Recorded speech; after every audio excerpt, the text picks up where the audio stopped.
Okay, good afternoon, everyone. It's my pleasure to welcome you to another session of the Launch Hour. With me, Paul Erubami. I'm happy that we've been able to maintain and sustain these weekly sessions.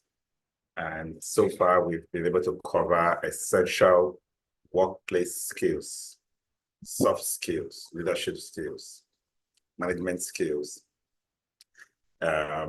We will be moving into some core facility management skills after we complete this current series sometime before the year runs out. And we're going to keep this, going on an ongoing basis.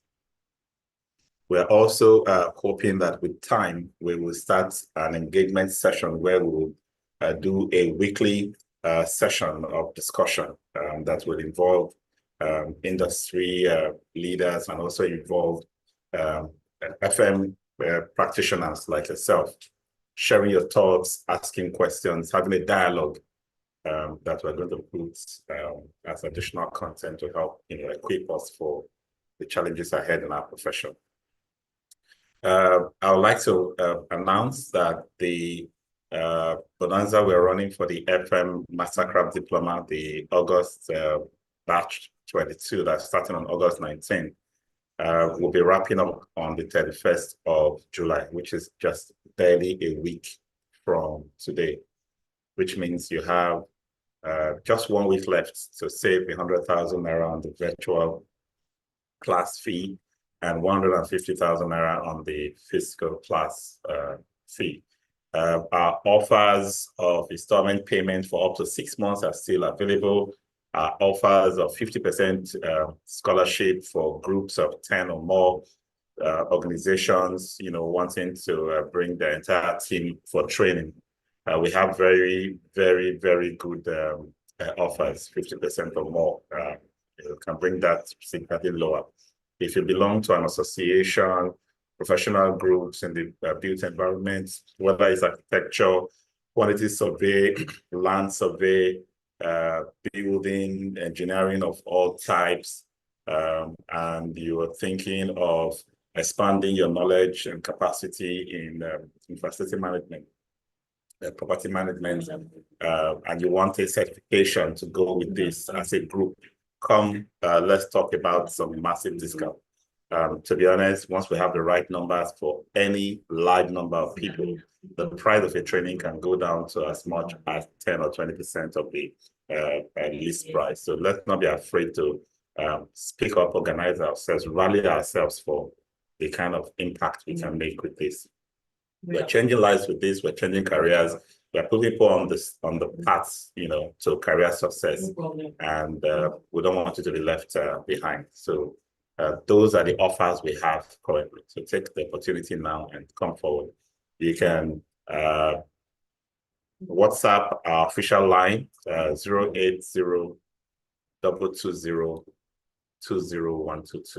080-220-20122, or send an email to info@maxmigold.com.ng or training@maxmigold.com.ng. Okay, if you chat on the WhatsApp line, you get to me directly. You can also join our training. We have a Max-Migold training WhatsApp platform and a Max-Migold Telegram platform where we exchange information, opportunities, jobs, vacancies. We also have a Facebook group, Facility Management Services and Training Facebook group that you can also belong to. These are international platforms. These are platforms with members from across the globe. You can ask a question and have answers, for free across massive audiences in these platforms. The links to these platforms and groups, I believe, are being shared on the group on our Zoom for those of you who are in Zoom, on our YouTube chats for those of you who are watching this session from YouTube, on our Facebook chat as well for those who are joining in from Facebook, as well as LinkedIn. We'll have all of these links dropped there now so you can all have access to join.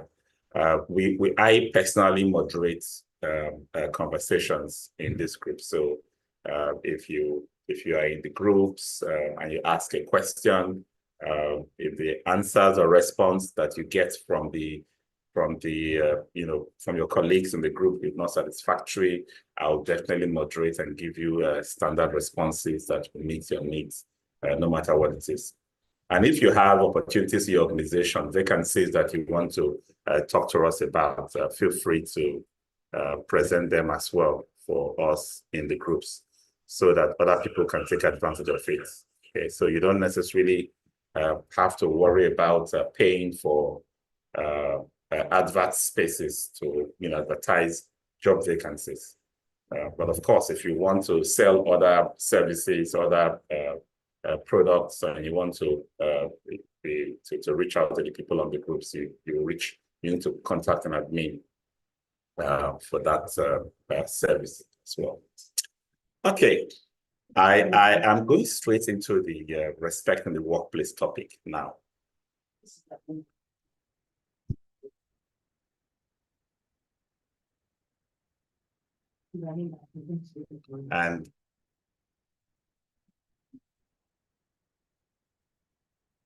And when we talk about respect in the workplace, I know the first that will come to your mind is this a business topic? Why are we even talking about respect in the workplace?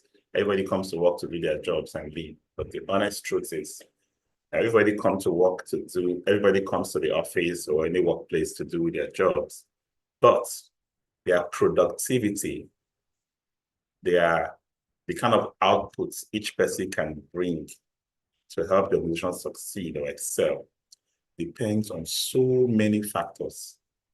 So many factors. Last week, we were talking about manager management, for example, the things you need to train managers who are supposed to supervise other people's work, right? And today we're looking at respect in the workplace. And there are so many factors, so many topics that influences this. So when the organization is not doing well, it may not necessarily be all about the economy, all about customer reactions, all about macroeconomic or political shifts. It may not always be that, because there are other businesses in the same space, in the same economy, that are thriving, while yours may be struggling. And every business, in fact, 90 to 95% of reasons businesses go under or thrive, excel, depends on the quality of the workforce. And these are the things that affect the quality of the workforce. The state of mind of the individual, the cohesion within the team, the interaction between management and those in the team, the kind of relationships that thrives within team members, the kind of culture that is built around the workplace, all contributes to a happy, productive employee that leads to a productive work environment. In our own case as facility managers, the matter is even worse, because we are not just an organization that serves ourselves. In most of our cases, we are organizations that serve other organizations, which means our own wealth, our own revenue depends on payments coming from our clients, right? And the success of our clients, their prosperity, is what determines whether they will pay us well on time or increase our payments, all right? Or begin to contract the kind of services we deliver if they're not canceling our contracts. So for us to have employees that can deliver the kind of service that can be inspiring for our clients to pay us regularly, we need to be an organization that, that works, that transforms its employees to productive individuals. And that's why we're looking at this very important topic today. So pay attention as we go through this all-important topic, respect in the workplace. A respectful work environment is essential to the overall success of your team and will contribute to a well-founded work reputation. When we learn to accept the differences between the values and perspective of those around us, we can continue to grow as a team. So we're going to talk about, everything, respecting ourselves, respecting those around us, how communication and emotional responses contribute to it, and how we can increase our inclusiveness and embracing diversity as we go about interacting with one another. So what is respect? The way we show appreciation to valuable qualities of others, all right? Everyone in the workplace is supposed to be able to earn this appreciation for the valuable qualities that they bring to the workplace. Nobody ever got employed without something positive seen by the employer in that person before the person was brought in, right? So we want to engender an environment where the person can come to the workplace, be recognized, appreciated for those little things they have, those qualities they bring to the workplace. And then as they improve and acquire new qualities, we increase the appreciation for those new qualities, and it creates a domino effect for increased acquisition of more good qualities. So that's the whole idea of respect. So all of those courteous gestures, all of those thank you, all of those well done, all of those things that we say and do and demonstrate to one another, they build on the little that we bring in. The little that was brought in is therefore magnified because there was appreciation for it. And then we want to learn more, we want to do more. That's the whole idea of respect in the workplace, okay? Well, respect can mean different things to different people. You know how some people believe that respect is supposed to be given by those who are younger to those who are older, right? And so there's a cultural misinterpretation of respect where people who are older feels that they can trample on the feelings and the thoughts and the personality of those who are younger just because they are older. That is not what respect is about. True respect is reciprocal, it's both ways, and age shouldn't be a factor. Respect is important in allowing us to feel safer, to voice our thoughts and opinions.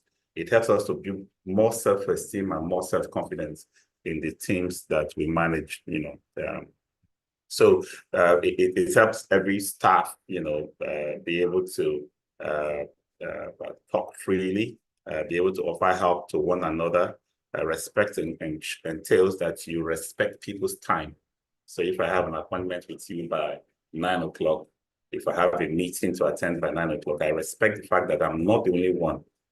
Everyone else who's supposed to be in that meeting, if they're all there by 9 and I'm there 1 minute later, I've wasted 1 minute time in other people, I respect their time by being punctual, right? And when somebody's talking to me, do I listen? Disrespectful people don't listen. They already made up their mind. There's a stereotype, mindset about what is going on that makes them not to listen anymore. And then when something is wrong, when something goes wrong, do you have a sense of taking responsibility? Do you always find who to blame? Disrespectful people don't often take responsibility. They are always argumentative. And then talk about the simple things we teach, children in nursery and age, to say thank you, to say please, right? And then you begin to feel because you are in a position of authority or you are older, you can just, throw commands around without adding courtesy. I mean, it's not as if people are not paid to do the job they are there to do. They are paid to do it, so they must do it, right? But it is a matter of courtesy. It's a matter of professionalism. If you as the boss, if you as the older person shows these gestures of respect, okay? It also applies to personal space. You can't, because of office culture, begin to invade people's personal spaces. Somebody is eating, you just go there and put your spoon into the person's food without even talking about what level of familiarity would lead you to such invasion of people's personal space. Or there are so many things that we do that we may take for granted. Oh, we are all like brothers and sisters here, but respect demands that you talk and there's an understanding from both parts. If I already expect that you're going to come in and just start eating my food without talking about it, we must have established that, as our means of interaction. So it is, there's no surprise on my part.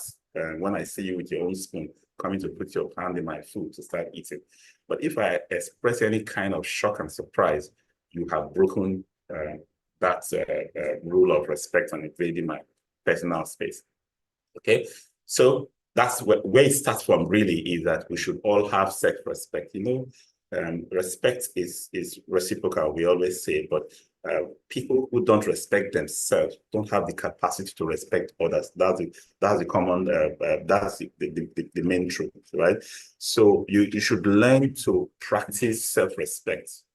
By challenging yourself in ways that include standing up for yourself, understanding that not everyone will have respect for you, but continue to have respect for others. So even when people don't respect you, you build self-respect by continuing to give respect, and this is very important. Sometimes we feel justified in not respecting because somebody did not respect us. No, that's two wrongs they say cannot make it right, okay?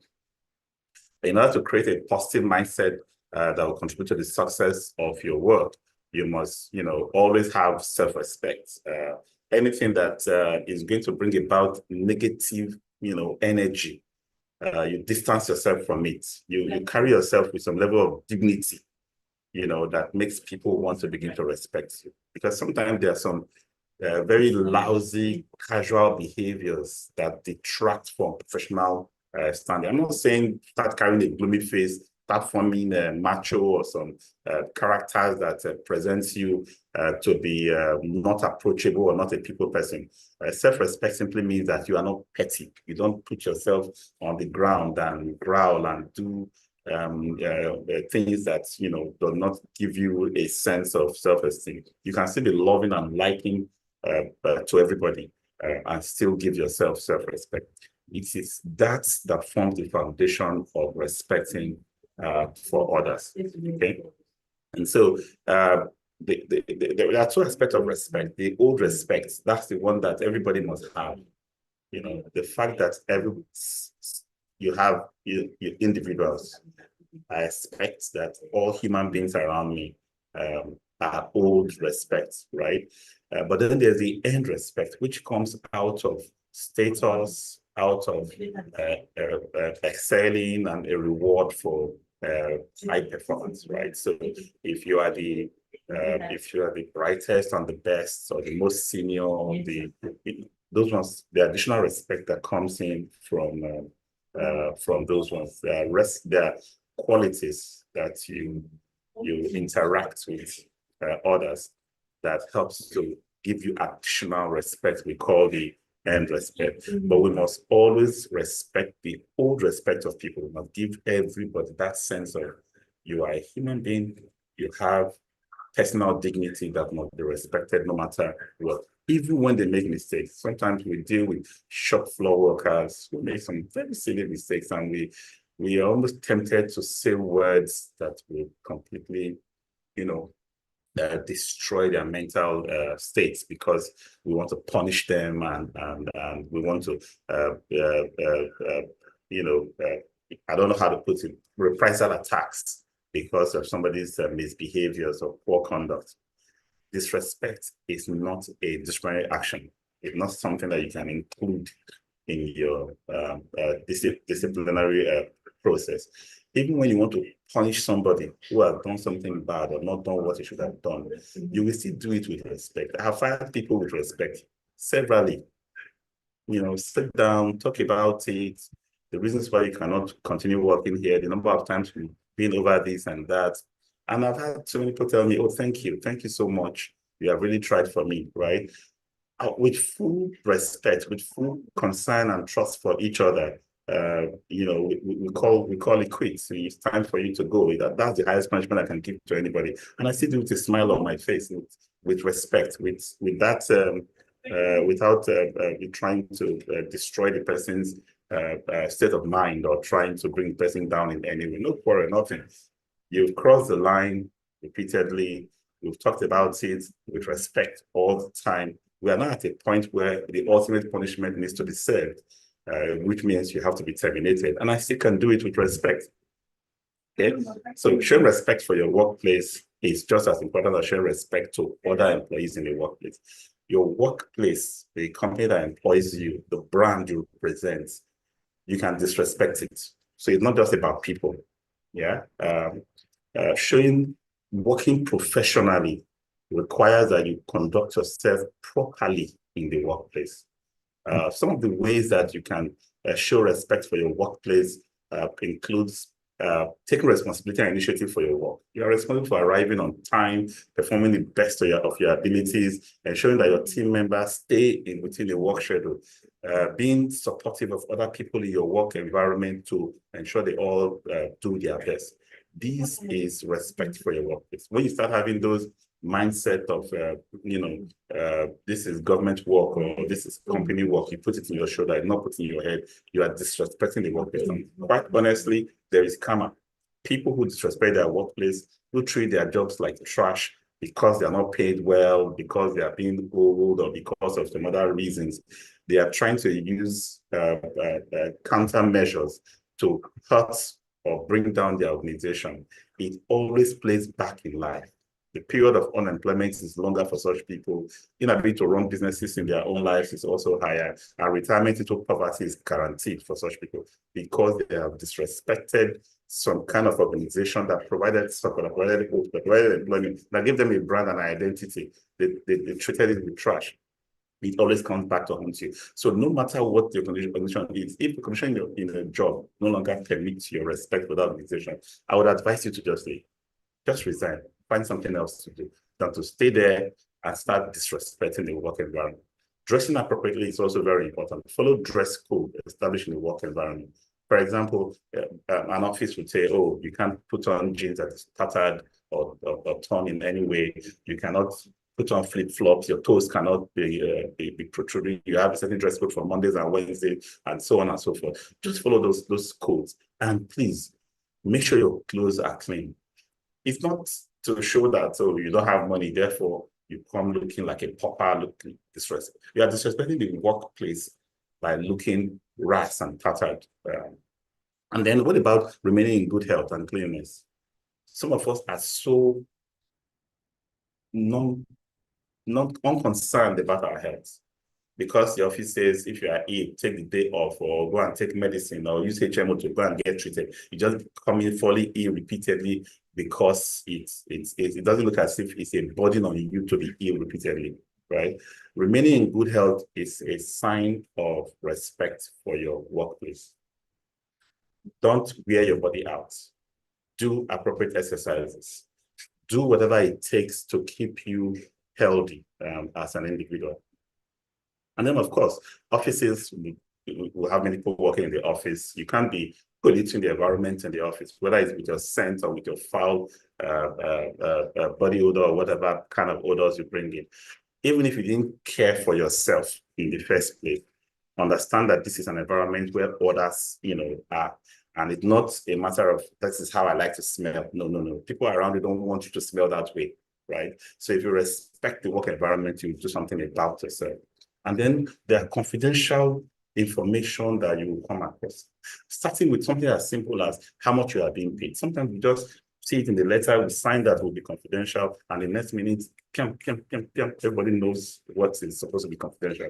And then when something is happening in management, because you are aware of it, the remaining staff, they get, management says, we're not telling everybody yet, so we're going to discuss it, we're going to plan it, we're going to take action at so and so time. And before you know what's happening, people are resigning and taking actions against the company simply because you couldn't keep confidence. And then embracing a positive attitude. The attitude has a big effect on your overall professionalism. Take pride in your work and show pride for your workplace. Respect for the workplace is an integral part of respect. And this is a very crucial aspect that we must train all our staff to have, because really, I mean, if you don't have respect for your workplace, you're really sabotaging the workplace. That's the truth. Leaders who win the respect of others are the ones who deliver more than they promise, not the ones who promise more than they deliver. This is very important. That's what we're going to be talking about this now. The respectful employee.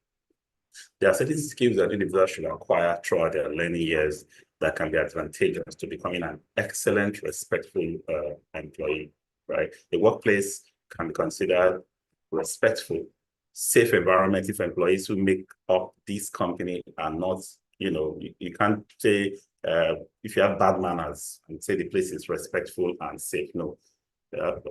It doesn't matter what position you hold in the organization. It's important that you become excellent, respectful employee. Skills that can help you to become respectful employees are what we're talking about here. One, be an active listener.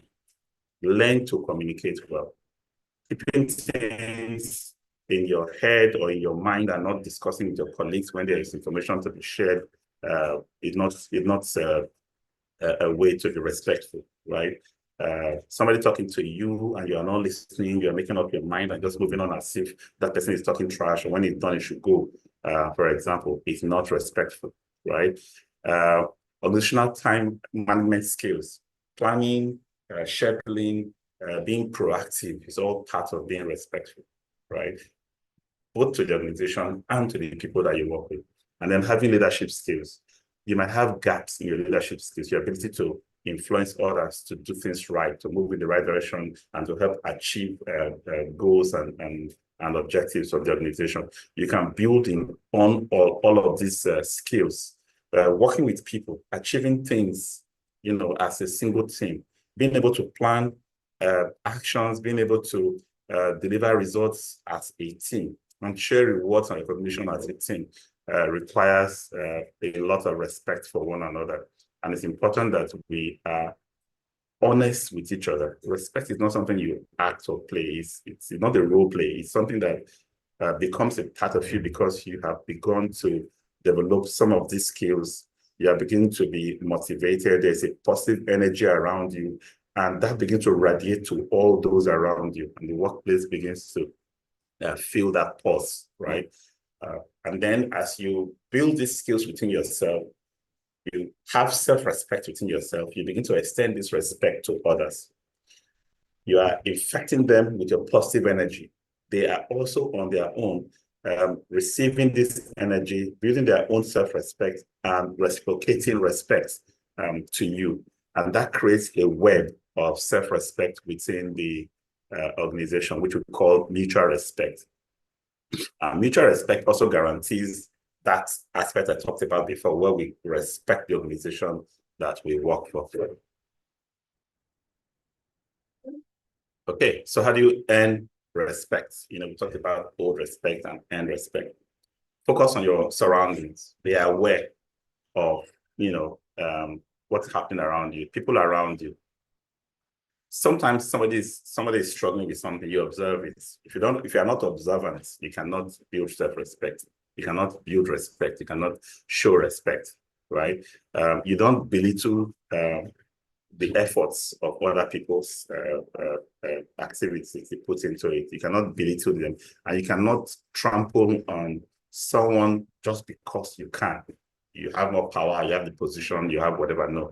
Be conscious of what's happening around you so you can be supportive. I don't care about what others are going through. It's not respect. It's a disrespectful state of mind. Be inclusive and understand workplace diversity. In every work environment, there are people from different cultures, different backgrounds, different languages and different mindsets that come with all of those environmental, psychological programming that we come through, right? So if we respect others, we respect their time, we respect their opinions, we respect, everything that is them. We recognize that they are unique and distinct individuals, that they have a right to being who they are. They have a right to thinking the way they think. They have a right to speaking the way they speak, even if it does not align with our preference, does not align with our own culture, our own upbringing, our own character, or our own whatever we probably would not accept from our own children or people around us in our own domestic environment. We don't have that power. We shouldn't come and impose that in the work environment. There are times when we may have to do some kind of cultural balancing in terms of telling each other, truth about how we feel about certain behaviors and characters that we don't like, so that we can talk through them, so that we can see where each person is at fault. But all of this must also be done with respect. And this is the whole idea. And then professionalism. There's a strong link between respect and professionalism. You cannot be considered professional if you lack respect, right? So all of those, I know how to do my job. I can get things done. I'm always being recommended. I'm always being praised. I am one of the best. It wouldn't mean much in the long run if you are not being seen as professional.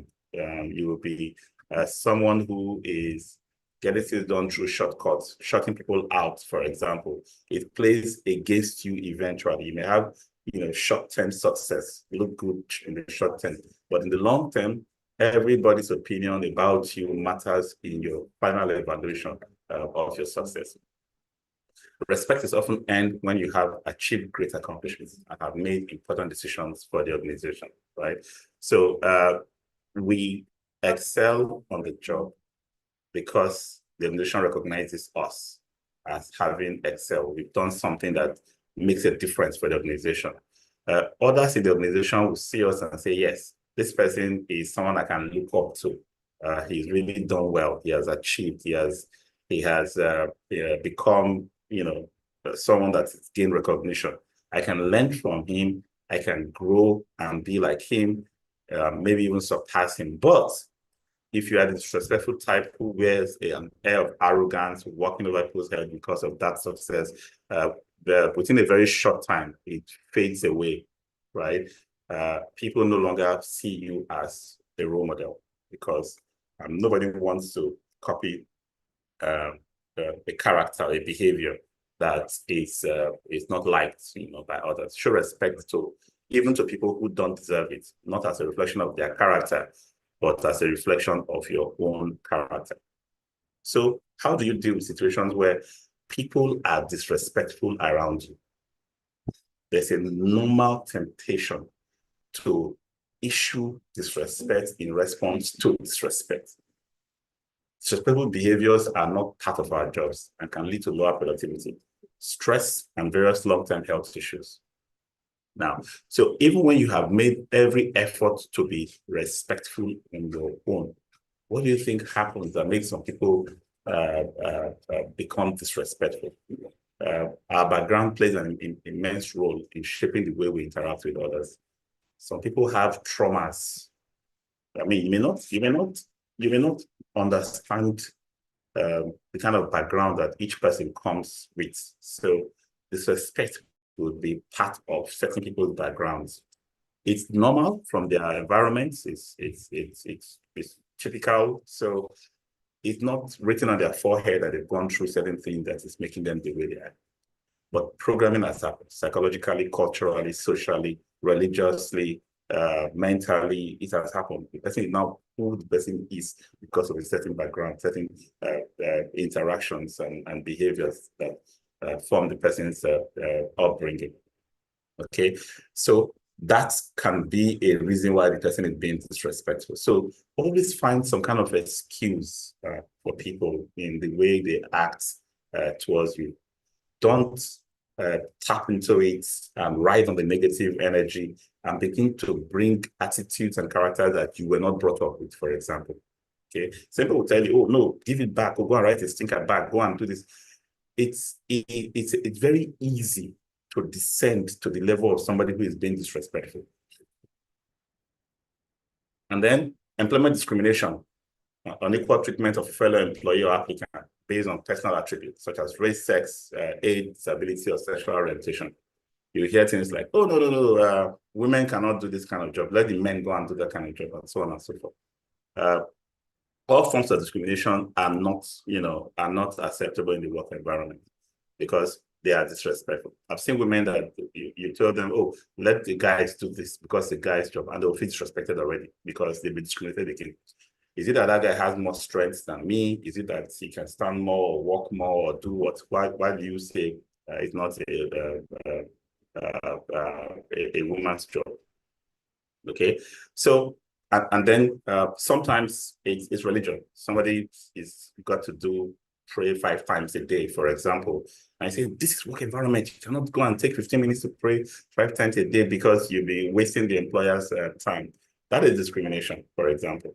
There are some tasks that you have evaluated and you see that this task, because of the person's physical features,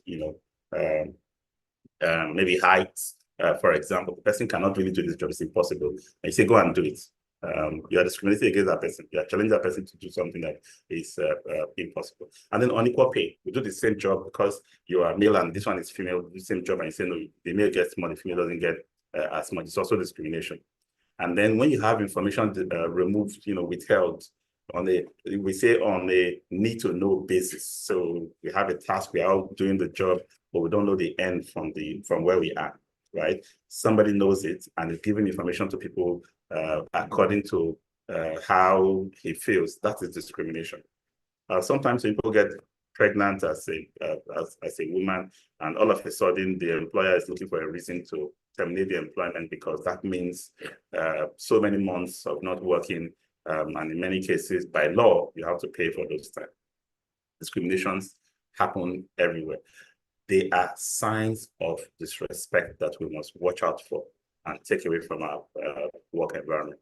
Same with bullying. We've had a session on bullying, and bullying can be, all sides, can be from junior to upper, a cartel or a group formed to bully a boss, can be from co-workers ganging up against one person, and so on and so forth. These are all things that are built on the foundation of disrespect. If we have a culture of respect, we'll not have something like bullying occur in our workplace. Same thing with harassment, whether it's physical harassment, sexual harassment, psychological harassment, power harassment, all kinds of mental slaving, all kinds of attacks that comes out of a power versus weak relationship between people in the organization, or someone trying to take advantage of the other, can all be, tied to disrespect. So we should watch out for all of these signs. All kinds of harassment is bad, no matter how you say it. But there are certain cultures that accept certain things, and it may not be harassment. If you compliment a colleague, oh, your dressing is so fine, I like this your new hair that you've made, and somebody says, hey, he's hitting on me, right? Be careful what you call harassment, because sometimes, because we want to be respectful, we want to care for each other, we want to be friends in the workplace, we might do some of these things, and the wrong person who takes it as harassment, please speak out if you feel that it's an inappropriate gesture to you, and may be very genuine coming from the next person. A friendly hug or a pat on the back, assigning tasks to an individual, disputes or disagreement sometimes that needs to be resolved. Don't just find faults. That mindset of finding faults can pick on good intentions and good activities or good response, genuine care, and transform them into harassment or things that are negative. We should watch out for those. Our emotions are the foundation of everything, all of our reactions. So something happens, are you able to manage your emotion? Are you able to control how you react? Practicing managing your emotions can help you constructively face challenges that can arise in everyday work situations. They're internal and arise from reactions to the conditions and the people around you. So people will do what they do. People will be who they are. People will say, think, act in ways that reflect who they are. But our reaction to them becomes a reflection of who we are, right? So if somebody says, comes in, doesn't greet me, for example, how do I react? The person not greeting, it's a reflection of who the person is, not me. My reaction to it by picking up a case, going to attack the person, being antagonistic about my so-called expectation that was not met, or somebody not greeting me, can become a negative emotion that I'm expressing. And that's what I need to watch out for. All these, somebody did something and made me angry, and the person's action provoked me to do. These are signs and symptoms of emotional weakness, things that you're basically saying that you don't have control, you don't have power over your emotions. That's why when somebody does something or says something, you you react and say, oh, that wasn't me. So that person that provoked it. You have to choose your reactions. Try to work with your feelings by understanding what they are telling you. If you happen to respond with an outburst, apologize for this behavior. I can apologize for an outburst and still think through why I had that outburst and still go back to the issue. This time in a respectful way, I still deal with the issue. I can still give a proper punishment for something that angered me, even though I've apologized for my reaction. Doesn't change the fact that what was done was not good and I need to address it, right? But my reaction might be wrong. I would apologize for my reaction, but I would deal with the issue squarely without having an emotion attached. And that's the same thing that happens. People will always have all kinds of reactions. Some reactions towards you, you struck first and then they reacted towards you. And then you act as if you are surprised. Don't be surprised. Don't be surprised. People will always react just the way you will react. The moment you start controlling your own emotions, start managing the way you react, and others begin to copy and begin to act, because you can infect them with this positive mindset. They begin to act more positively, and then you have a network or a system built in a culture of mutual respect in the organization. And the engine that oils this entire respectful, workplace system we're trying to build in the organization is communication. How you talk, how you the words that you express, and as well as the non-verbal expressions that you throw out at people, right? So you have to start from the point of self-awareness, right? Conscious skill that involves monitoring our own behaviors, thoughts, and emotions, and how these may affect others. This is the hardest part, being able to take yourself out of yourself, to look at yourself reacting in a way and judging yourself to say, this is not an appropriate reaction. Can I calm down and act, react in a different way? It can be a very hard work to do consciously. For example, I will get back after after an outburst, after an angry comment, after expressing myself, and then I'll give myself a reprimand mentally, and then I'll come back again to that same individual to say, hey, I'm sorry the way I reacted, but we need to deal with this, right? And sometimes, my ego would have allowed me to carry all of that emotion and feeling victorious to get home and discuss with my wife and say, no, you shouldn't have done that. I still get back to that same situation the next day and try to deal with it and resolve it. It's very important that we all learn to, whether before, in fact, the best approach would be to catch yourself trying to react negatively, right? But if you have released yourself, you don't have that control at that point, go back to the control by reversing the action, by apologizing. Active listening is a key communication skill. Sometimes we always assume that we understand what was being said because we're not actively listening. We're thinking while somebody is talking. And what we are thinking is not about what the person is saying. We are thinking about a response based on what we used to know, or an assumption or a stereotype that we have in our minds. This is very wrong, and that's not very good. Non-verbal communication. What do we communicate when we are not talking? That's what nonverbal communication is.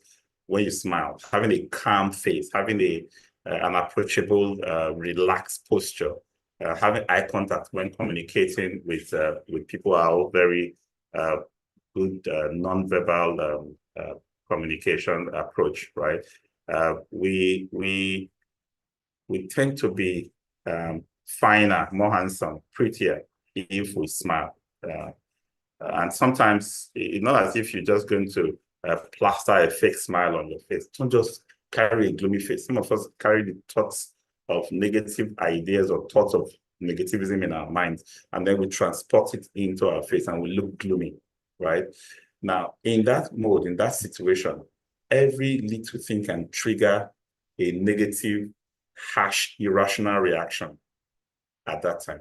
But if we consciously put a mild face, a smiley appearance in our faces and in our minds, what happens is that we have moderated we have kind of created a bridge between a negative perception or thoughts, growing our minds, from the expression that we have in our face. And our reactions will be moderated because of that conscious effort. Okay. So for verbal communication, it's important that we practice reinforcement that helps to show that you have an interest in what the individual is saying, and you're open for discussion. Usually through exchanges, when somebody's talking to you, you are repeating what's been said, you are getting confirmation from the individual that you understand. Then questions, asking questions to show that you understand. Because if you don't have a question after somebody has told you something new or something you should take seriously, it doesn't necessarily mean that you fully understand. That's why you don't have a question. It probably means you didn't process it deep enough, and that's a problem for communication. And then summarizing, summarizing is by paraphrasing and representing the facts of what you've heard, helps the person know that, yes, this person really understands, especially when after summarizing and presenting back what you heard or thought you heard, and the person does not have anything else to add to it, it means that you have a perfect understanding. That is a massive, massive way to build respect in the workplace. And then we'll always have issues. There will always be issues. Disagreements will come. You are not trying to focus on being right. So some of us, we disagree no longer on the issues that are being discussed. We're not disagreeing on not looking bad, not being the weak person in this conversation, not losing the arguments. That can become a big issue for respect. If you begin to practice self-respect and respect for others, you will no longer be focusing on yourself, but you'll be focusing on the issue. So when there are disagreements, you take yourself away from the issue to be discussed, and you're looking at the issue in a dispassionate way. Every human being of whatever origin, of whatever station deserves respect. We must respect others even as we respect ourselves. Ralph Waldo Emerson. All right, so the inclusive mindset, respectful work environment ensures that every employee feels accepted and included, despite any differences, right? So if we're all in a team and we want to, have that teamwork mindset of being in a team, everybody should have, their viewpoints listened to and respected. It doesn't matter whether that viewpoint at that material time may not be valuable, but that viewpoint will improve over time as the person is listening to more and more, because that makes the person want to process more thoughts, analyze better, because he knows that everybody will listen to what he's trying to say. Okay, so diversity and inclusion simply means that we don't leave anyone behind. We don't try to be thinking in one direction as a group or as an organization. We have to have divergent views and divergent opinions. Okay, so whether it's from gender, ethnicity, race, socioeconomic status, we have to have a balance. Everybody must have some level of equality expressed if we are supposed to be in one group together. And it all starts from our employment practices. Some people will not employ if you're not from their tribe. Some will not employ you if you've not graduated from a certain type of school, from certain kind of family background, and so on and so forth. I don't see any reason why we want to have one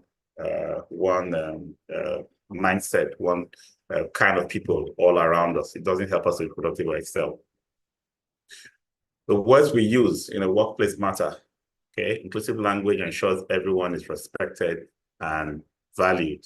Okay, so whether intentionally or unintentionally, we should try to consciously incorporate inclusive language to help build diversity. Simple hellos with names, knowing the names of colleagues, disabilities. Be sure to focus on the person separate from the disability.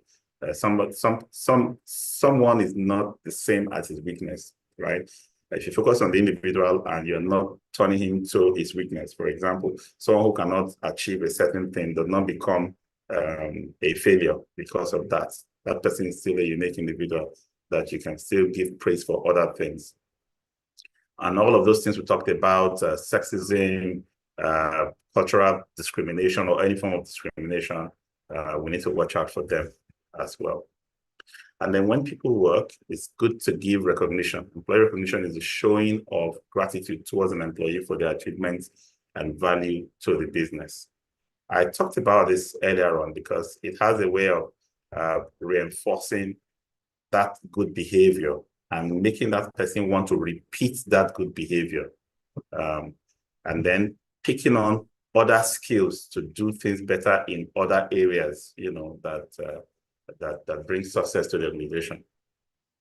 The halo effect of employee recognition will help to encourage future success in decisions and actions associated with the business.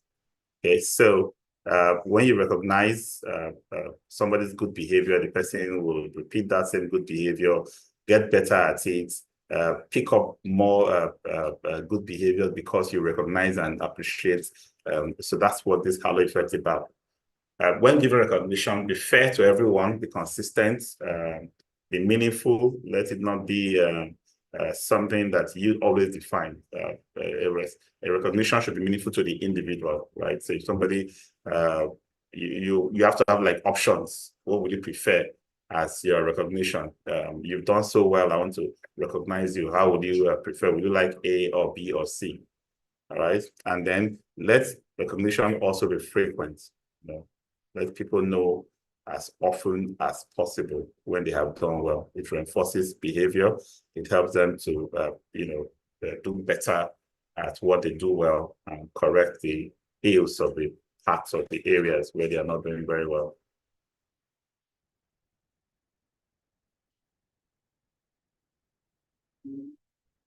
Okay, certain measures that can be taken when you're not feeling as though your fellow employees are respecting you. Looking you in the eye during conversation, speaking in the polite tone, giving you their time and complete focus. These are all respectful gestures that we get from employees. But sometimes respect can be, disrespect rather can be subtle and not as obvious. People can act, bring you down without you being able to pick on it. You feel it that you're being disrespected, but you don't know how to deal with it because it's subtle, it's not obvious. Not only should respect be reciprocated with respect, but disrespect should as well. So what does this mean? Do not create a system that allows people who disrespect get away with it or even get celebrated for it. That's the whole idea of this. So there should be a way of reporting disrespect. Okay. It's not a professional habit to be disrespectful. And once that one person's disrespect is not celebrated, it's actually frowned upon, and everybody gets to know that we don't tolerate disrespect in this organization. It leads to better respect in the future. In order to maintain professionalism in the workplace, it's important to rise above any mistreatment or other disrespectful behaviors and preserve your own self-respect, right? Insensitive co-workers should not threaten your position in the workplace. If you're informing disrespectful co-workers that they are being unprofessional, remember to remain professional yourself. Consider your tone, appropriate responses, and the controlling of any negative outbursts. Be the bigger person. This is very important because people who are disrespectful expect you to give them disrespect in return. They expect you to act, play their game with them, right? So that's what you shouldn't do. You can tell somebody being disrespectful, a respectful manner. Respect is present or employee empowered to maintain this respect to ensure a healthy, successful workplace each day we go to work. And each individual will take responsibility, respect himself, and give respect to others. And as we begin to do this, we stressed again and again in this session, our team contribution will improve. Each person will add value to the organization and will be better at what we do. So that's our lesson about respect in the workplace. If you if you want to take this course, train your staff on it, we can provide this training in addition to several other selection from our learning management system. And each staff can be certified in all of these courses that we have in our learning management system. You can buy this course for just about 15 or 16,000 naira in our learning management system and end certificate, and take the full course, watch the videos, take the course outlines, go through the quizzes, and download your certificates online. Just go to facilitymanagementcourses.com and you have access to this course. All right, so questions. I see a question in the group. I'm going to take in the chat rather. I'm going to take that first. It's from Joshua. It says, what policies can be put in place to promote respect for workplace and also prevent harassment and also discrimination? Yeah, Joshua, there are several policies. You can name a policy the way you like, but it should express the thought of management on what behaviors are acceptable and what behaviors are not, or the kind of workplace or culture we want to build in the workplace. So you have politics on workplace ethics that can outline, several sections describing different behaviors. You have harassment policies. In fact, you should actually have a policy on workplace harassment. There are health and safety policies, and procedures that can be put in place to guard against disrespect, harming each other, or doing things against one another in the workplace. You have the consequence management matrix that can incorporate things like appropriate punishment for bullying, harassment, and other things in the workplace. Everybody gets to know that if you do this, there will be repercussions, right? So even if we don't have separate policies for each one, we can always have a consequence management matrix that puts kind of everything in the picture in terms of consequences for infringing any of these positions of the organization. All right, can we get a recording of this meeting? Yes, head on to any of our social media platform, YouTube, LinkedIn, Facebook. You will have, this is live, so it's being recorded. So when you need to go back to it, go back straight to it.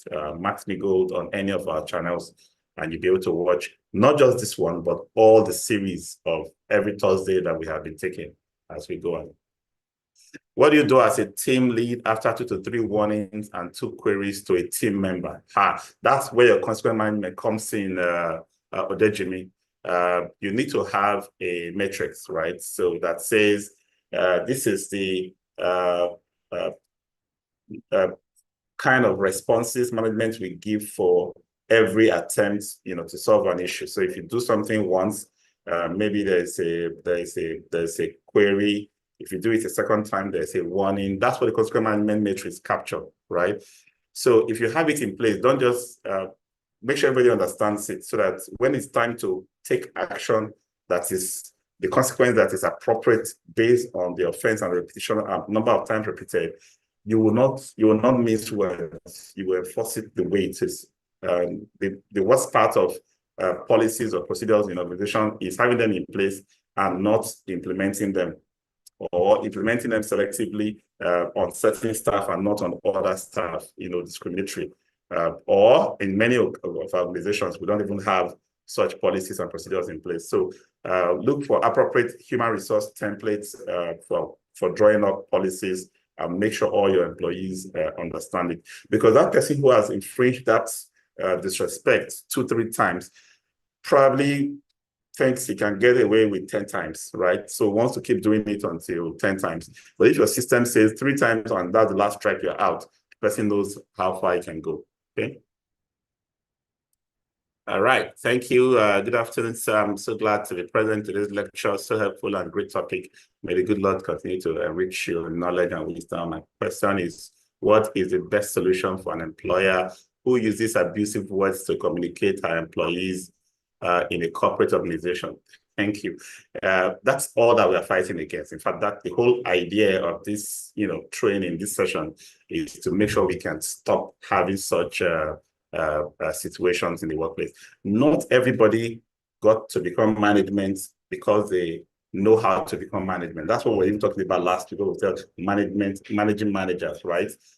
So that manager who is using abusive language needs to learn about being a manager, needs to learn how to use respect and achieve even better results than being abusive, okay?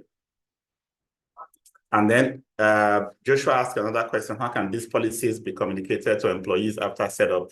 It's important that you have sessions. So we have toolbox meetings every day. We have weekly HSC meetings or monthly operations meetings. Whatever session you have, incorporate, learning about the policies in place with the employees. And sometimes you can bring them into training sessions where you have a whole day training and you have, discussion on policies. Sometimes if you, like our organization, we have quarterly, twice a year or once a year strategy sessions where all employees come together. We review some of our policies and our goals in such meetings. So you must make sure there's a means to cascade on an ongoing basis. All right, thank you, everyone, and thank you for being here. I know the questions will still keep coming. Go to the Max-Migold Facility Management Training Group on WhatsApp. Ask any more questions we have. I'll be there to answer them. And till next week, Thursday, have a good day and a good week. See you again when we meet on Thursday. Bye-bye for now.